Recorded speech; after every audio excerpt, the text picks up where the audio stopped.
Bienvenue dans cette nouvelle édition de décryptage sur Africa 24.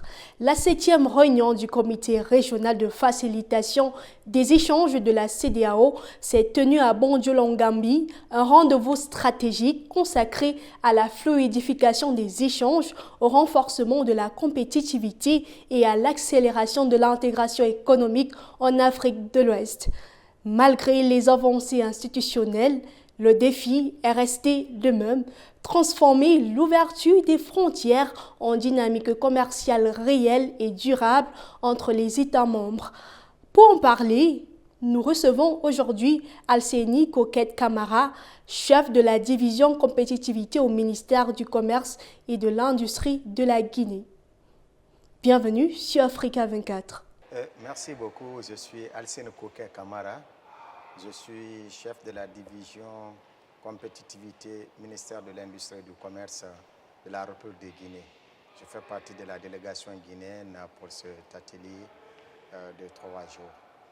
Qu'est-ce qui vous vient à l'esprit lorsque vous pensez à une Afrique sans frontières? Voilà, d'abord, il faut rappeler d'abord l'objectif de la CEDEAO. La CEDEAO a pour objectif la libre circulation des personnes, des biens, des services, le droit de résidence et le droit d'établissement.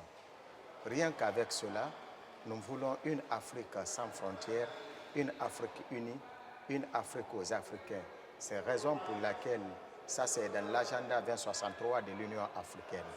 Au-delà même de la CEDEAO, on parle une seule voie, un seul marché commun pour toute l'Afrique. Cela ne pourrait pas être facile tant qu'on ne supprime pas les barrières tarifaires, les barrières non tarifaires. Donc ce qui vient à l'esprit, directement quand on parle d'une Afrique, c'est l'Afrique intégrée, c'est l'Afrique prospère, c'est l'Afrique aux Africains. La CEDEAO a ouvert ses frontières depuis plusieurs décennies. Pourtant, la libre circulation à elle seule n'a pas suffi à stimuler les échanges commerciaux entre les États membres. Quelles pistes prioritaires ont été identifiées pour renforcer le commerce intracommunautaire? Par rapport à cette question, cela ne pourrait pas être facile si on ne supprime pas les barrières tarifaires et les barrières non tarifaires. C'est légal. Si nous voulons l'intégration, d'ailleurs l'objectif même, on parle de l'intégration économique africaine. Et par rapport à cela, nous parlons toujours de cette CEDEAO. La CEDEAO est, je peux dire, parmi tous les 8 CER de la communauté, c'est-à-dire des communautés économiques régionales, la CEDEAO est mieux intégrée. Donc, ce qu'il faut, la CEDEAO, on doit communiquer entre nous, on doit coopérer, on doit se parler, on doit se dire la vérité, on doit supprimer les barrières tarifaires et les barrières non tarifaires pour une CEDEAO intégrée, pour une CEDEAO prospère, comme j'aime toujours à le dire. Le dialogue entre organisations professionnelles régionales a été de plus en plus mis en avant. Pourquoi a-t-il été essentiel que les acteurs patronaux et économiques au niveau national comme régional s'impliquent pleinement dans ces cadres? Vous savez, on parle, nous sommes des administrateurs. Nous travaillons pour qui? C'est pour le secteur privé. Tout ce que nous faisons sans le secteur privé, c'est voué à l'échec.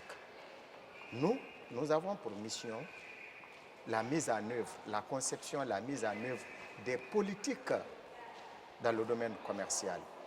Mais quand on parle de commerce, c'est de la production, la transformation jusqu'à la commercialisation. Ce sont les opérateurs économiques, ce sont les agriculteurs qui sont dans les champs, ce sont des entrepreneurs. Raison pour laquelle la collaboration du secteur privé est avec le secteur privé qu'on appelle le secteur public-privé.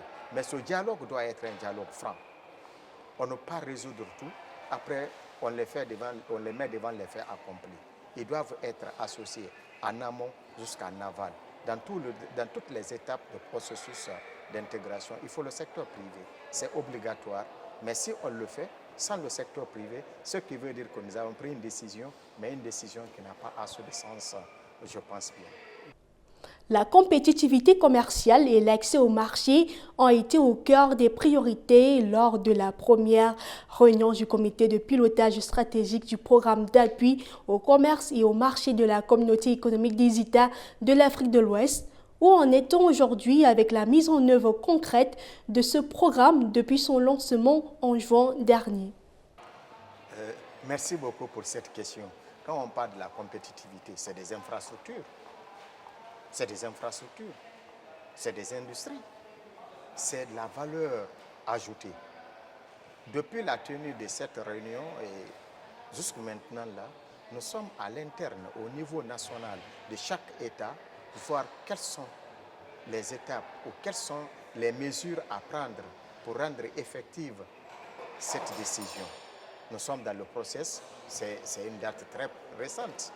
Donc, on laisse aux États de réfléchir. Après, il y aura une deuxième réunion qui va prendre en compte la décision au niveau de chaque État sur le plan national. C'est là qu'on va faire maintenant une gestion coordonnée au niveau de la CEDEAO. La 7e réunion du comité régional de facilitation des échanges de la CEDEAO a dû faire avancer la mise en œuvre du cadre du corridor Abidjan-Lagos. Quels résultats concrets les entreprises, transporteurs et investisseurs ont-ils pu attendre? Vous avez pris un exemple sur un seul corridor. Mais quand nous prenons la CEDEAO, il y a plus de 20 corridors. Il faudrait prendre la dimension régionale. Quels sont les avantages de ces corridors? Nous devons faire ce qu'on appelle la gestion coordonnée, c'est-à-dire selon les frontières juxtaposées. Il faut que les États travaillent. Il faut que l'on laisse ce qu'on appelle le protectionnisme, qui ne dit pas son nom. Si on ne laisse pas ce protectionnisme, quel est l'avenir de la CEDEAO? C'est la question fondamentale aujourd'hui que les experts se posent. Quel avenir pour la CEDEAO si chacun veut garder encore sa souveraineté?